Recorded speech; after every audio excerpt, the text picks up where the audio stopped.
شدید بارشوں کے باعث پی ڈی ایم اے نے ممکنہ سیلاب کا الرٹ جاری کر دیا۔ 24 سے 48 گھنٹوں میں مزید بارشوں کی پیشگوئی۔ پنجاب، سندھ اور خیبر پختونخوا میں سیلابی صورتحال کا خدشہ۔ اسلام آباد اور شمال مشرقی پنجاب میں بادل برسنے کی پیشگوئی۔ کشمیر، گلگت بلتستان میں تیز ہواؤں کے ساتھ بارش متوقع۔ وزیر اعظم شہباز شریف کا چیئرمین این ڈی ایم اے سے ٹیلی فونک رابطہ۔ صوبائی حکومتوں کے ساتھ رابطے میں رہنے اور معاونت کی ہدایت۔ یوم سیلابی ریلی میں بہہ کر جاں بحق ہونے والی 3 بہنوں اور بھانجی کی نماز جنازہ ملتان میں ادا۔ اہل علاقہ کی کثیر تعداد میں شرکت۔ میتیں گھروں میں پہنچنے پر آنکھ اشکبار، اہل خانہ غم سے نڈھال۔ سانحہ سوات میں جاں بحق 9 افراد آہوں اور سسکیوں میں ڈسکا میں سپرد خاک۔ فضا سوگوار، فرائض میں غفلت برتنے پر ڈپٹی کمشنر سوات معطل۔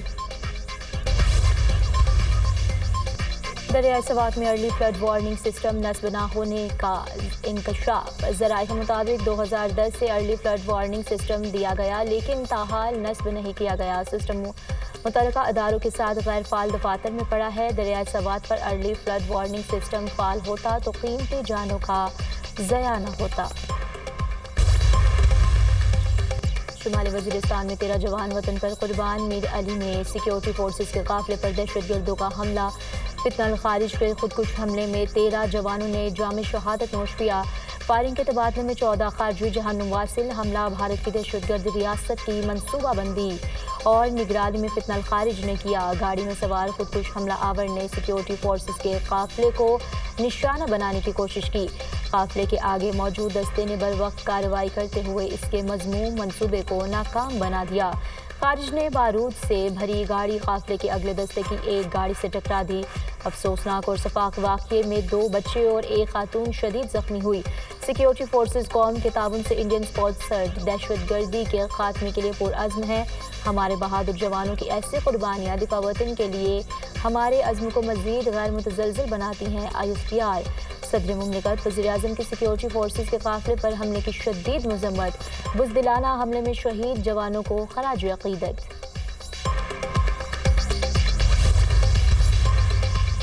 ہر بے گناہ پاکستانی کے خون کا بدلہ ضرور لیا جائے گا۔ فیلڈ مارشل سید عاصم منیر کا دہشت گردوں کو 2 ٹوک پیغام۔ دہشت گردوں کو ہر قیمت پر انصاف کے کٹہرے میں لایا جائے گا۔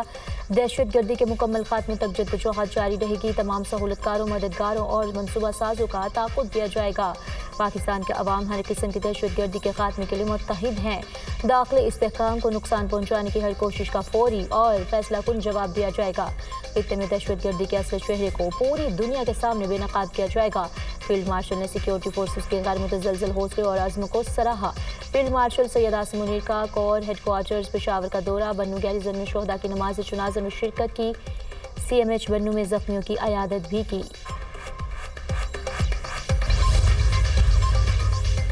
پاکستان اپنے دفاع کی بھرپور صلاحیت رکھتا ہے۔ فیلڈ مارشل سید عاصم منیر کا واضح پیغام۔ کہا، اگر دشمن یہ سمجھے پاکستان کمزور ہے یا جواب نہیں دے گا تو وہ سخت غلطی پر ہے۔ پاکستان ہر حال میں اپنی خود مختاری اور قومی مفادات کا دفاع کرے گا۔ اگر دشمن ہماری خود مختاری کو چیلنج کرتا ہے تو نتائج کی ذمہ داری اسی پر ہوگی۔ پورے خطے کے لیے خطرناک ہو سکتی ہے۔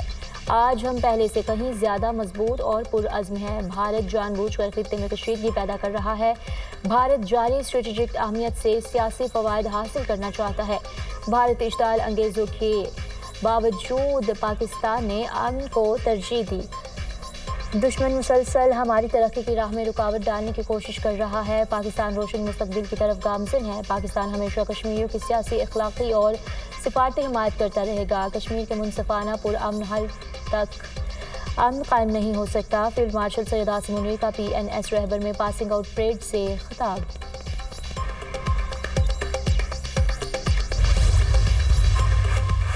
وزیر داخلہ محسن نقوی کی CMH بنو آمد۔ شمالی وزیرستان میں سیکیورٹی فورسز کے زخمی جوانوں کی عیادت اور جلد صحت یابی کی دعا کی۔ محسن نقوی نے زخمی جوانوں کے بلند حوصلے کو سراہتے ہوئے کہا، آپ کا حوصلہ دیکھ کر دہشت گردی کے خلاف جنگ میں ہمارا عزم مزید مضبوط ہوا۔ آپ پاکستان کے بہادر سپوت ہیں اور آپ کا غیر معمولی جذبہ دیکھ کر ہمارا سر فخر سے بلند ہو گیا۔ آپ جیسے بہادر بیٹوں کے ہوتے دشمن ہمیں شکست نہیں دے سکتا۔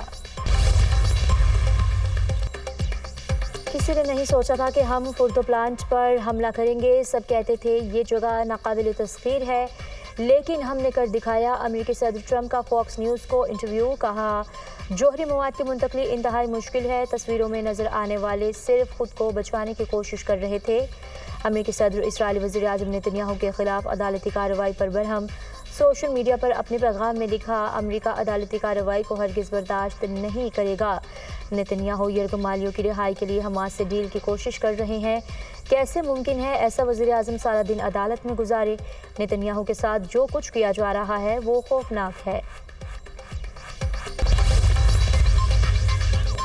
پاکستان عالمی سطح پر ابھرتی ہوئی معیشتوں میں سر فہرست۔ بلومبرگ کی رپورٹ کے مطابق پاکستان کے ڈیفالٹ رسک میں گزشتہ 12 ماہ میں بڑی کمی ریکارڈ کی گئی۔ ڈیفالٹ ہونے کا امکان 59% سے کم ہو کر 47% رہ گیا۔ ڈیفالٹ رسک میں نمایاں کمی سرمایہ کاروں کے بڑھتے ہوئے اعتماد کا مظہر ہے۔ معاشی استحکام اور اصلاحات کے باعث ڈیفالٹ رسک میں کمی ہوئی۔ دیوالیہ ہونے سے لے کر مضبوط اور مستحکم ہونے تک کا سفر، پاکستان کی بڑی مالی کامیابی سامنے آ گئی۔ مشیر وزیر خزانہ نے ایکس پر پیغام میں لکھا پاکستان میں دیوالیہ ہونے کے خطرات میں نمایاں کمی، عالمی سطح پر سب سے زیادہ بہتری ریکارڈ کی گئی۔ IMF کے ساتھ کامیاب معاہدہ اور بروقت قرض کی ادائیگیاں ملکی معیشت کو بہتر کر گیا۔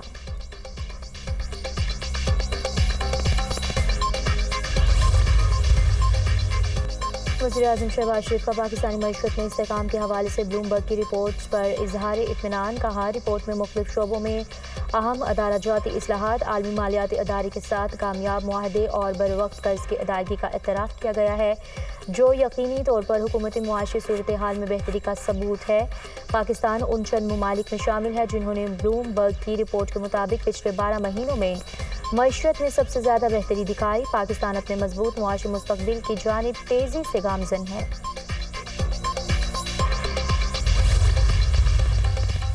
اسرائیلی فوج کا 7 اکتوبر کو اسرائیل پر حملوں کی منصوبہ بندی کرنے والے حماس لیڈر کو مارنے کا دعویٰ۔ حماس رہنما محمد عیسیٰ العیسیٰ کو صابرہ کے نواحی علاقے میں شہید کیا گیا۔ العیسیٰ کو حماس کے بانیوں میں شمار کیا جاتا تھا۔ اسرائیلی میڈیا، اسرائیل میں نتن یاہو کی حکومت کے خلاف احتجاج، مظاہرین کا غزہ میں جنگ ختم کرنے اور یرغمالیوں کو واپس لانے کا مطالبہ۔ اور لکی مروت میں وانڈا کڑا کے قریب نامعلوم افراد کی کار پر فائرنگ، شہاب خیل امن کمیٹی کے صدر سمیت 3 افراد جاں بحق، مقتولین میں غلام دستگیر، سلیم خان اور صلاح الدین شامل۔ سوشل میڈیا پر دوستی کے بعد شادی اور پھر طلاق، ویمن تھانے میں پناہ لینے والی تیونس کی 19 سالہ لڑکی سفارت خانے کے حوالے۔ سندا کے ایگزٹ پرمٹ اور ٹکٹ کا بندوبست بھی سفارت خانہ کرے گا پولیس۔ تیونس سے کراچی آنے والی سندا یاری نے لیاری کے محمد عامر سے شادی کی، جو صرف 7 ماہ چل سکی۔ شوہر اور سسر نے تشدد کا نشانہ بنایا۔ عامر نے طلاق دی تو بہت پریشان تھی، کھڑکی سے چھلانگ لگا کر خودکشی کی کوشش بھی کی۔ سندا یاری کا بیان۔